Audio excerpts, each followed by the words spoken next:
So on last week when we gathered together, we learned that Jesus had dropped this mixtape, right? And it was entitled Kingdom Investment to the Arrival.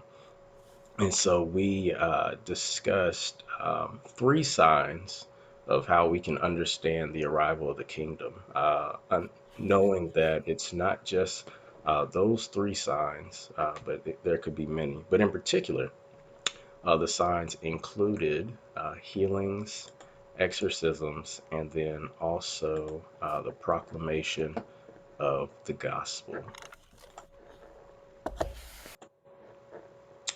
So, without further ado, let's get into today's message. Everybody get up, it's time to slam now. We got the real jam going down. Welcome to the Space Jam. Here's your chance, do your dance at the Space Jam. Alright.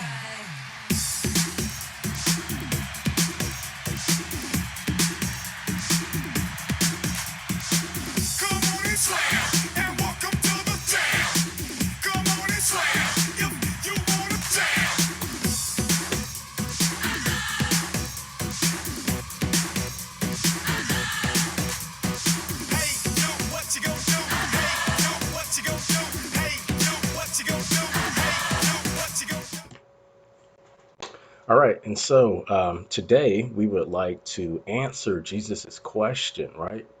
What exactly are we going to do? And so today's message is entitled "We Are Kingdom, It's in Me." And I know for some folks that may be kind of hard to grasp because, a lot of times we may not necessarily talk about the kingdom, or we only hear about the kingdom when we read those certain passages within the gospel pertaining to Jesus preaching about the kingdom. But today, I want us to really take a step back and get this understanding of how the kingdom is inside of us. And in fact, whether we are currently functioning or in a role as a pawn, a rook, a knight, or a bishop, we all are kings and queens to be in the kingdom, for we are all sons and daughters of God serving the desire and will of the king. So, anytime I like to go on a journey, you might be different. Perhaps you just hop into the car and go ahead and jump on Route 66 without a destination in mind. But me personally, I like to know where I'm going. And not only where I'm going, but what some landmarks might be that I'll check out along the way, some points of interest or pit stops, if you will. So, three of those landmarks that we're going to hit today are first, the image of God, also known as the Imago Dei, the church as prophetic voice, and then God's reign among us. But first, we're going to take a step into a millennial's book of visions, Act 1. So, it was a warm summer day in Northern Virginia, July 2018, when I decided to do what I love to do after a day full of loathing everything I do on my job. I'm not kidding. And that's play ball. Sometimes I go to work knowing that the only thing I felt like I had to look forward to was playing basketball with the fellas or whoever came out after the day was over. Well, on this day in particular, we had played multiple games, so eventually we decided to switch up teams, right? But just one problem. In this last game, we find ourselves losing badly, and I promise you, I do not have enough money to buy a bucket. Like, I'm not hitting anything. I am just completely out of it. And so my teammate, Derek, has the nerve to tell me to keep shooting. And I immediately think to myself, have you seen my performance so far? I mean, because at this juncture, we have no points, 0 points. We are down by 5 in a game to 7. I kid you not. And then it happens out of nowhere. I get this overwhelming sense that we have to win this game.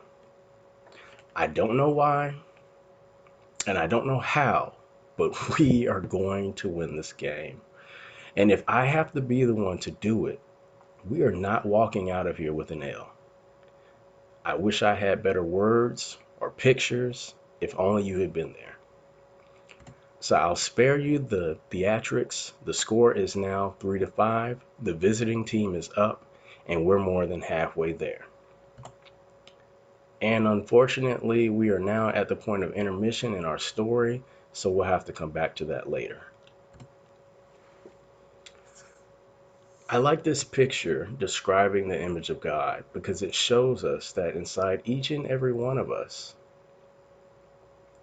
is a king or a queen within the kingdom as we continue to mature on our journey. So let's talk image of God, right? God is a personal deity with a missional purpose. God is the cosmic king who creates because he can, because he wants to, because he so loves. God is architect. God is builder. Unfortunately, there are schools of thought which think otherwise. Gnosticism suggests that the most supreme God would not even bother with creation. It's not worth this God's time. Pantheism says that God and creation are the same thing, the same substance.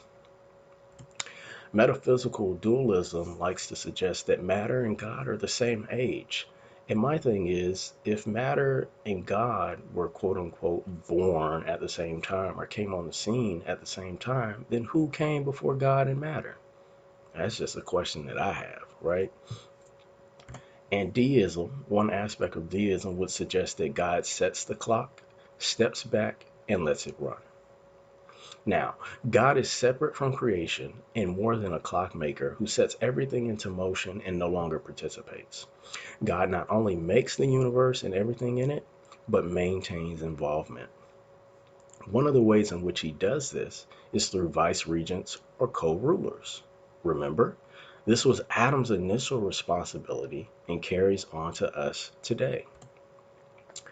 So let's talk about why the Imago Dei. Well, first off, God is claiming legal territory, that is, wherever humanity is found.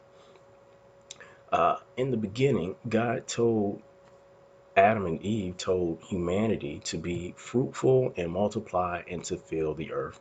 And the reason why is when the image of God is transplanted to other areas, that then is in fact spreading the kingdom or the area or territory belonging to God because God's image is being carried forth.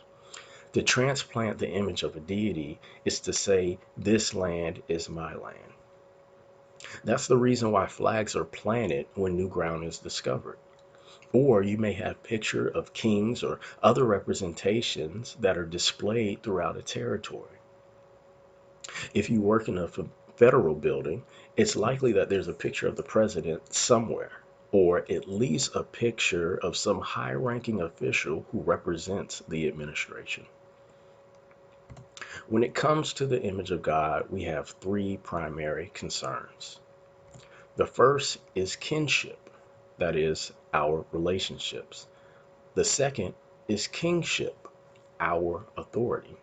And the third is cultus, our vocation of worship, which basically is a fancy way to say what we focus our time and attention on. Let's look at the image of God or the church and the Imago Dei.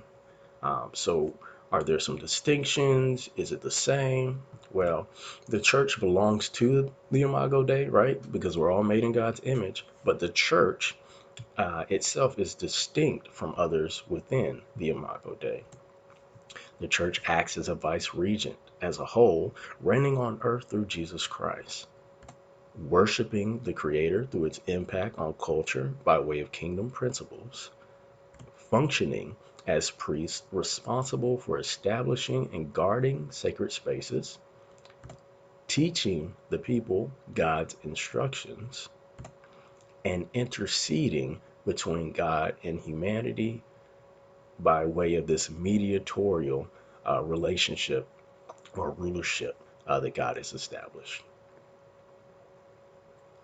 The DNA of the church maps all the way back to Genesis, to creation, to the cosmic king of the universe. The church, in its priestly ministry, that is the corporate priesthood according to the order of Melchizedek, increases God's rule through gradations of holiness. We are the ones to bring increased safety and holiness in this life, here and now, by battling the evil that seeks to disrupt God's plans. If God will dwell with humanity, where might God first choose to live or reside? Look in the mirror. It is God who calls us, through the words of the Apostle Peter, a chosen race, a royal priesthood, a holy nation, God's own treasured and special possession. But we have a problem. Got a huge problem, or a small problem, depending on how you look at it. Sin still exists in the world, right? And this same sin can be found in the church. And in particular, the institutional church has a history of abuse, celebrity, and scandal. So, question: can the church still carry out its priestly ministry in light of this problem? I would answer that with an emphatic yes. We are invited to participate and prophesy as co laborers by a power at work within us that is able to accomplish abundantly far more than all we can ask or imagine. Now, if we were trying to do this in our own strength, I'd probably be highly skeptical, right? But the truth of the matter is, what we need is, drum roll, empowered grace. Uh, Dr. Anthony B. Bradley, in the book Keep Your Head Up, writes a chapter or an essay entitled Redeemed and Healed for Mission. And at the conclusion of this chapter, he suggests 7 points of empowered grace. And so we're going to step through those quickly. First off, Christians need a more realistic assessment of who they are in relation to God's mission, that's the Missio Dei, so that they understand their need of Him.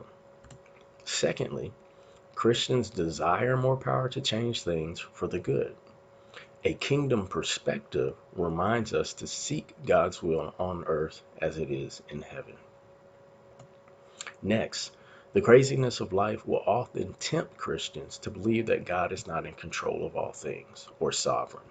I added the word sovereign because sometimes you might be in conversations with folks and they may challenge this nature, this notion, the nature or notion of God being in control of all things. Because when they hear the word control, they may think of God being a puppeteer, right? And that we can blame God for all the good, bad, ugly, evil that happens in this world. Now, that's a deeper discussion probably for Bible study, but in general, right, we understand that God does give us free will. We're able to, formulate opinions and make decisions. However, God is sovereign. He is the most supreme being, if you will. The buck stops with Him. It is His will and His influence that ultimately determines what happens in all of creation. And so that's what we mean by God is sovereign.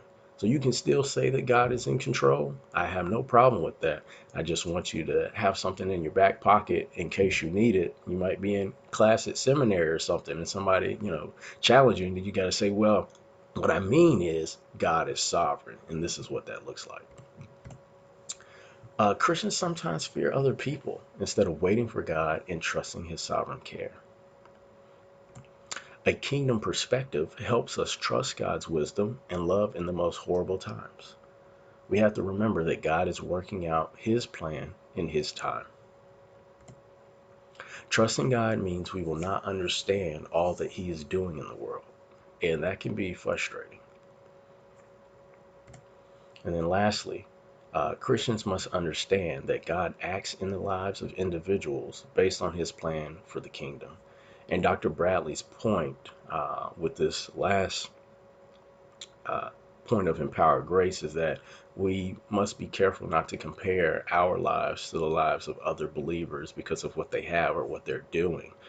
because God surely knows what's best, and God knows what season we're in and when we're ready for the next big thing, if you will. So we just have to trust that He knows and things are happening according to time based on His plan.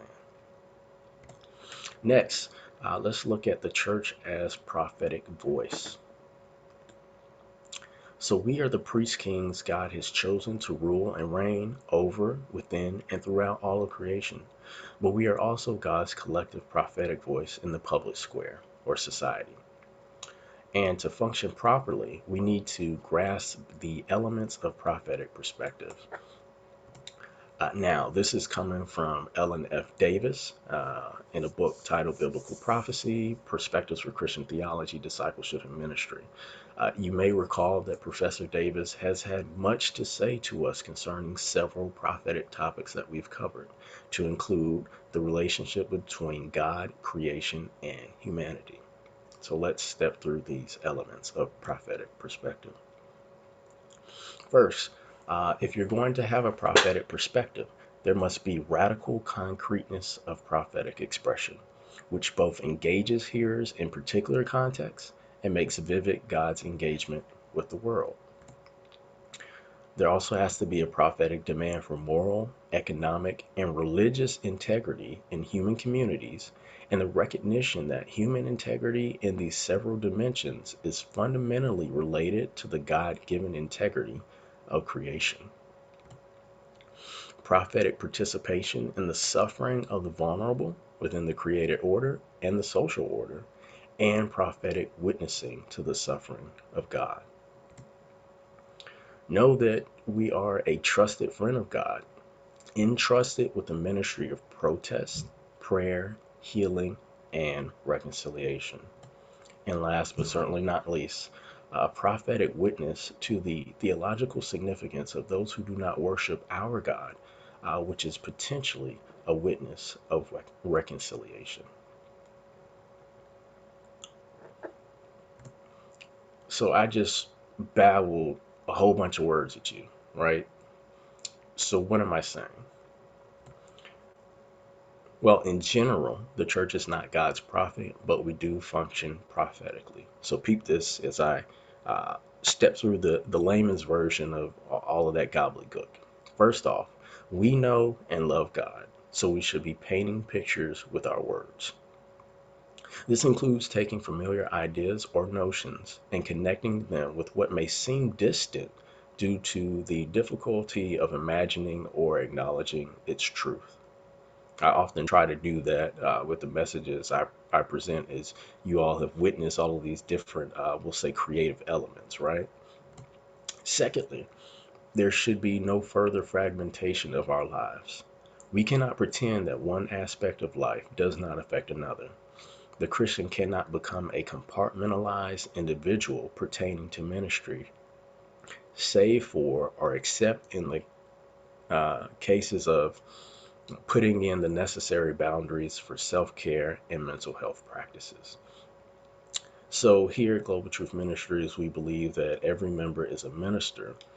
And when you are ministry, it's highly unlikely that you're only bringing part of yourself to that ministry. You're bringing all that you are in terms of wholeness and where you are in your journey. Suffering solidarity. Our participation in solidarity with those who suffer reminds us that the prophets participate fully in the suffering of those whom they address.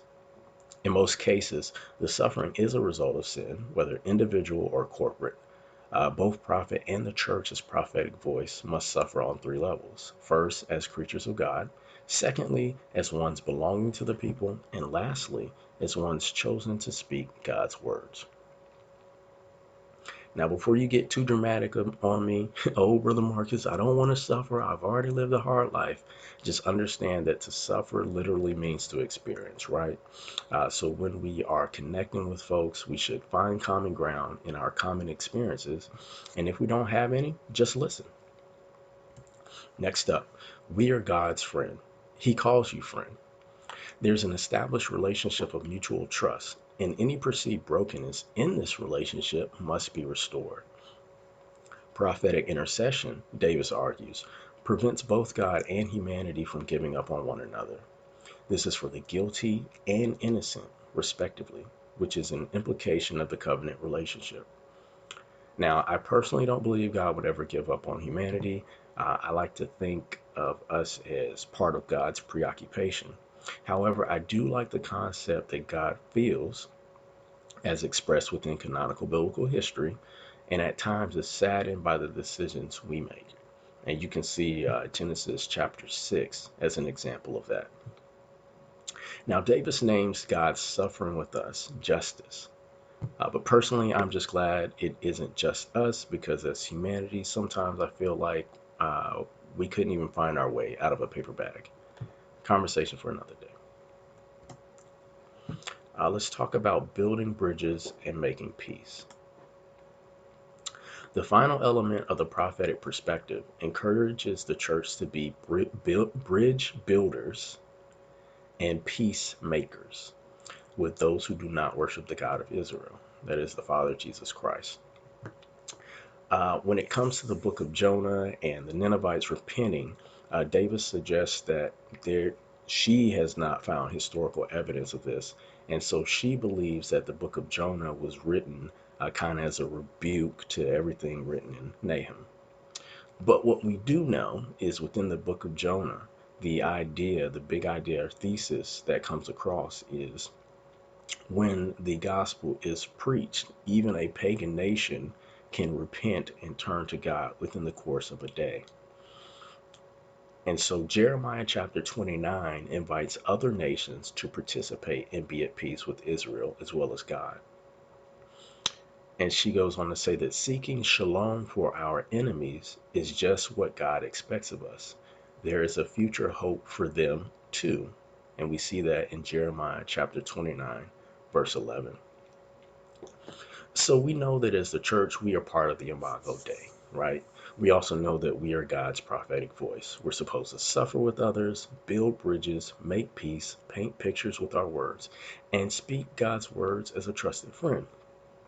Well, if we are to seek peace for our enemies because they have a future hope too, what exactly do we tell them at halftime? I think we should forfeit. Yeah. Listen, I didn't get dragged down here just to get my butt whipped by a bunch of ugly monsters. I ain't going out like that. We're letting them push us around. We gotta fight them back. We gotta take it to them. We gotta get right in their faces. And what do you say? Are you with me or not?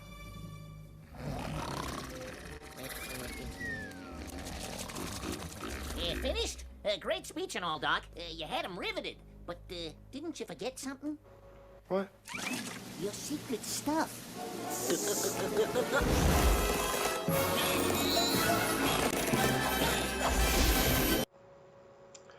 So what is our secret stuff?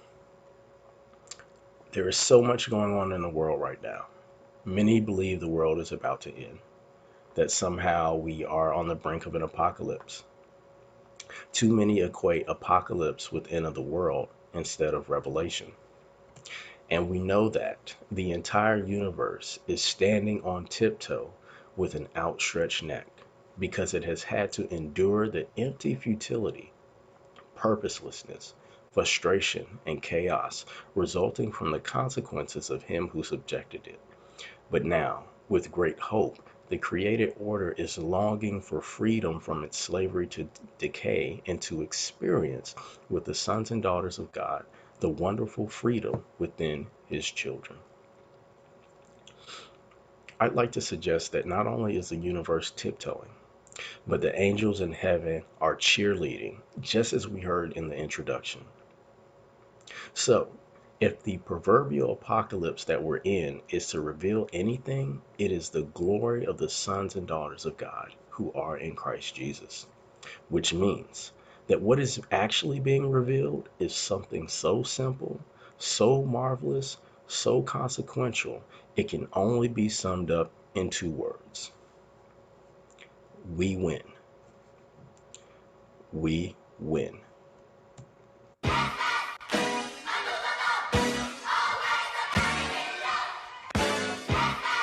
I wanna talk to you. I wanna talk to you. Just break.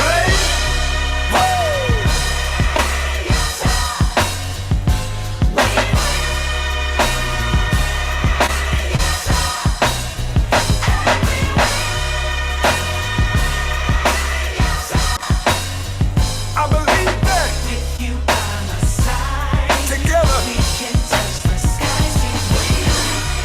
We will be better than ever. Made a promise we can do it together, and I ain't breaking my word. I just wish that I could fly like a bird, get away from this earth. Had to pray and pray, I felt I was cursed. Always tell myself it could have been worse. Never going back, I broke the reverse. It come from my soul, no need to rehearse. A lot of time I was in need of work. Talk to God like I needed to work. Jumped in line like I needed it first. But I was being selfish. Know this gon' affect a lot of people. I was being careless. Took a break and stepped away. I'm coming back when I get ready. I know this breaks people into pieces, but I ain't gon' let it. Yo, Blaze, you crazy for this one. Hey, all the champions out there feel so good. Hey, I said it feels so good. We will, we will, we will, we will, we will, we will, we will, we will, we will, we will, we will, we will, we will, we will, we will, we gon' make it. What didn't break me made me better. I believe that. Together, let's go. Striving for greatness, at the same time keeping my patience. Can't be racing to no early grave. I'm cool with just pay. I can drop at any given time. I'm holding my aces. I see disappointment all in their faces. The turtle still cross the finish line. We done break the bar so many times. It's only right they give me mine. Diamond by myself, together we really shine. Long as I keep putting my faith and trust in God, I know that everything will be fine. Built for it, real stand up. God ain't never breaking my kind. I believe I can do anything. Ain't never changing my mind. Life's all about patience, take it one day at a time. Life's all about patience, take it one day at a time. Come on. We'll make it together, me and you. And the beat plays. And when the clouds, they won't fade away. Everybody say, don't you give up, you're one step closer. We gon' make it. We will, we will, we will, we will, we will, we will, we will, I believe that. We will, we will, we will, we will, I know that.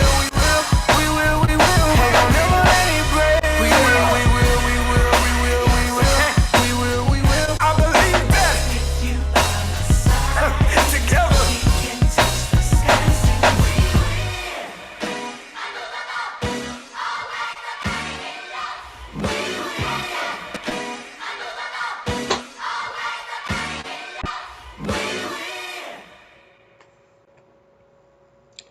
We win. And we know we must say, thanks be to God who gives us the victory, making us conquerors through our Lord Jesus Christ.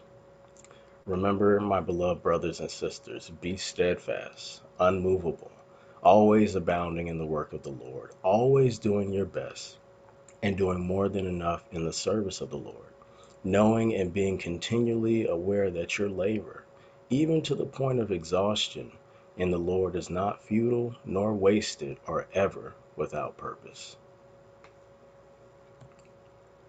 And it looks like intermission is just about up, so let's hop back into a Millennials Book of Visions, Act 2.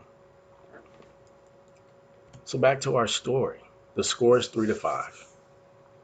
We managed to score 2 more points. I know I hit at least one shot, so it's tied up. But here's the thing. This is our last possession. I know that if we don't win now, we're done. It's over. Everybody knows who the ball is going to. Who's going to take the last shot? I know who the ball is going to. You weren't there and you know who the ball is going to, right? So we inbound the ball, and after about 10 seconds of trying to determine the best way to do this, that is to get a shot off from the top of the key just outside the arc. You know, I do some fancy footwork and I launched the shot. It kind of looked like this. I promise you, time stopped. We watched the ball sail through the air, and even when the ball got over the rim, I was sure it was going to rim out. Well, it didn't. We won. But the point of this story, this sign act, is not the meaning of life as represented in basketball. The point of this story is what came after the game was over in a conversation between two teammates. On the way back to the locker room, I was still in prophetic disbelief at what had happened. Not because I surprised myself. I mean, I had made this shot many times before, not necessarily in a situation like this, but it wasn't something that I was physically incapable of. But yet, I still didn't know what the point of it all was. So all I could do is mention how crazy that was and that we did it. My teammates' response: we did it because you did it. We did it because you did it. That was 4 years ago this summer, and I can now put this meaning in its proper context. Folks, the world is looking to us. They want to win too. In fact, the only way we will win is if we do this together.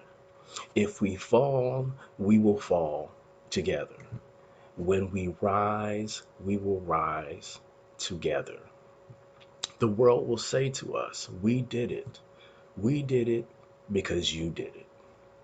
And we know that.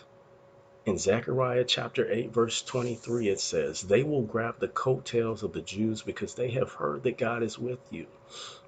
And we know that because of what Christ has done for us, others will grab our coattails because they now know that God is with us. Emmanuel. And they want to do it too. So yes, at one point it was halftime and we needed some secret stuff. But the reality is, as it was in Space Jam, the secret is in us. Everything else is just water. On that day, all I had was water. I was spent. There was nothing left to give. I didn't have Powerade. I didn't have Gatorade. I didn't have lemonade. All right. So Brother Marcus don't have no secret stuff. So don't come asking me. You got what I got. All right.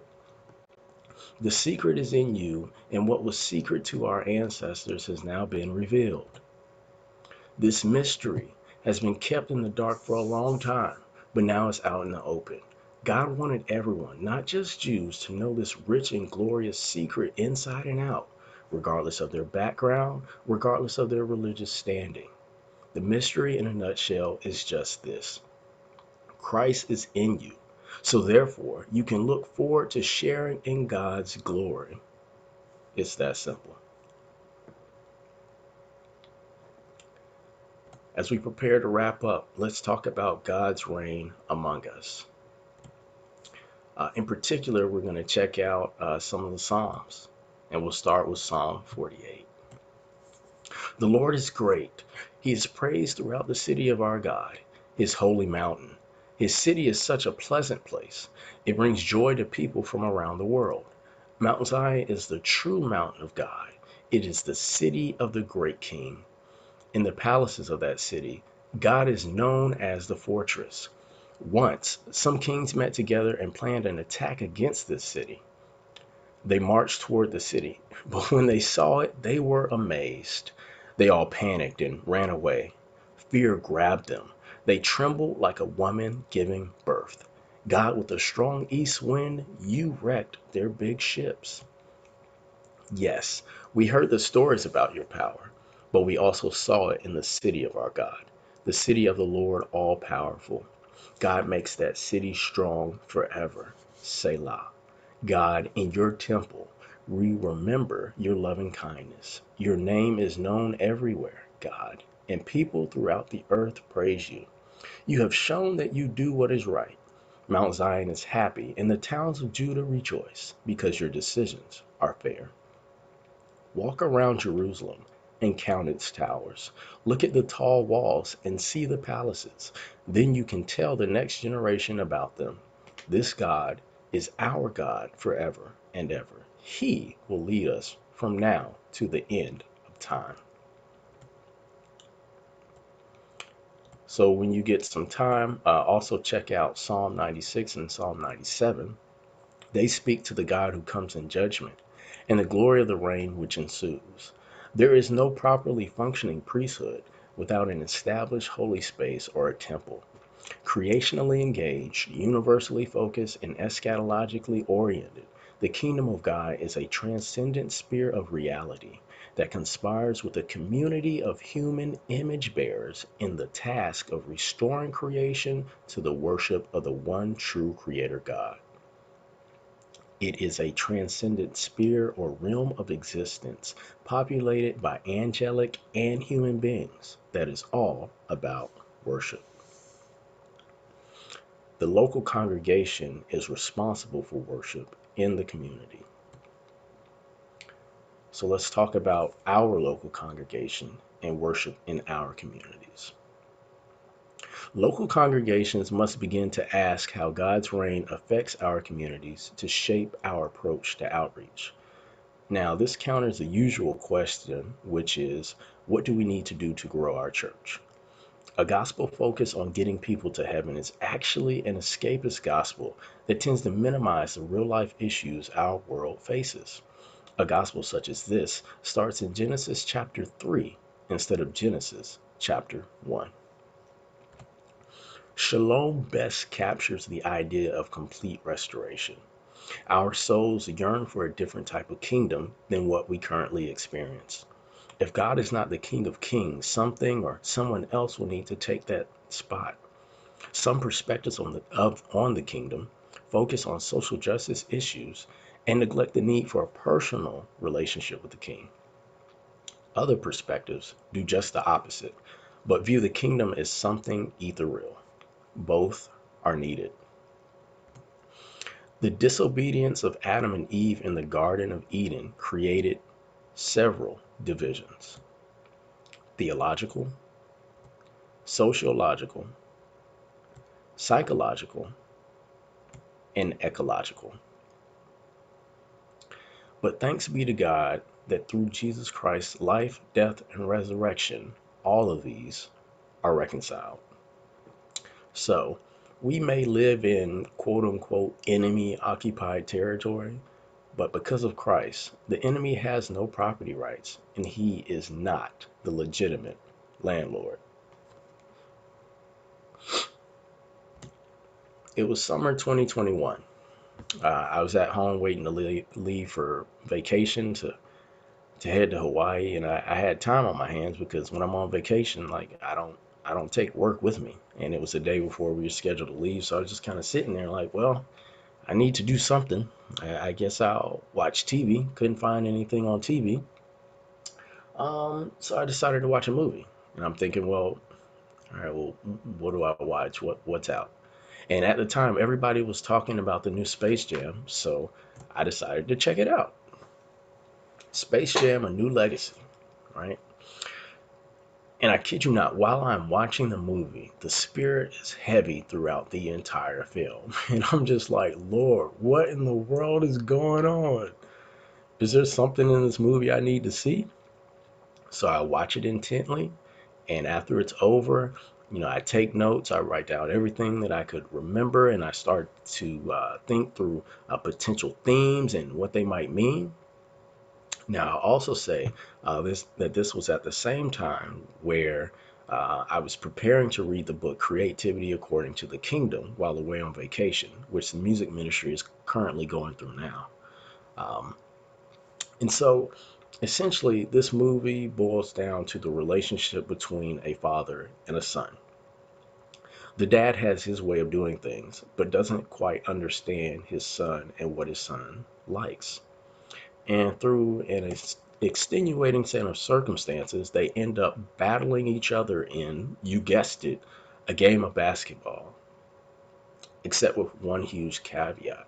The fate of everyone involved, whether you are playing in the game or watching the game, is at stake. The Toon Squad, led by the father, is playing against the Goon Squad, led by the son. And if the Toon Squad loses, everyone will be stuck in the serververse, ruled by the infamous Al-G. Now, I just want to note that this is different from the first generation of Space Jam, where it was concentrated only on the Toon World. So now the implication of this game has actually grown to cosmic proportions. And I'll let you know that they were down at the half and it was really bad. But if you want to know how that ends, you'll have to go watch the movie. So let's talk about some Looney lessons from A New Legacy. And specifically, I want you to consider this in the context of a transition from Romans chapter 7 to Romans chapter 8. So I already mentioned, right? Down at the half. What was also another prevalent theme is this notion of father versus son. And when I was writing my notes down after watching the movie, I think I wrote down like father versus son, FVS, and so then that led me to flesh versus spirit. I said, okay. Another thing that hit me heavy was fun, freedom, and creativity. Sometimes we know the basics and the fundamentals of what we've been involved in or engrossed in or trained in so well, that we forget that when we enter another realm, that those might not serve us as well. And so sometimes we need to do something different, something loony. We win, right? And because we win, there's a new legacy. When the son completes the father's will, a new legacy is born. And then it was just kingdom all over the place for me. The kingdom is a new world full of extras where we are able to flourish and have fun. It's not about striving or seeking our own way. Even at times in relationship, love is lost or skirted because of self-seeking, to include wanting for our children and others what is not their first preference as they were created in the image. Now, there is a duality present in the way we desire to go about life and how God would have us to live. Interestingly enough, in the movie, it is the son who has the key to what life should look like. The father was not wrong for wanting certain characteristics for his son, but he sought that out of his own past and selfish ambition. Now, thankfully, unlike the father uh, in the movie, our father does not force his will for our lives upon us, and he sent the son to offer us again full, unfettered access to the kingdom. A kingdom reflects its king. In the kingdom of God, father and sons and daughters rule together. We are, in fact, on the same team. Now, God's creativity may seem loony to some, but if we are open to those moments of inspiration, we will not only have fun, we will win and transform this world into the kingdom that lives within. We did it because you did it. So, ladies and gentlemen, welcome to Heavenly Places. Are you ready to jam? But before we do, there's one thing you must remember. We win. We win because we are kingdom. It's in us.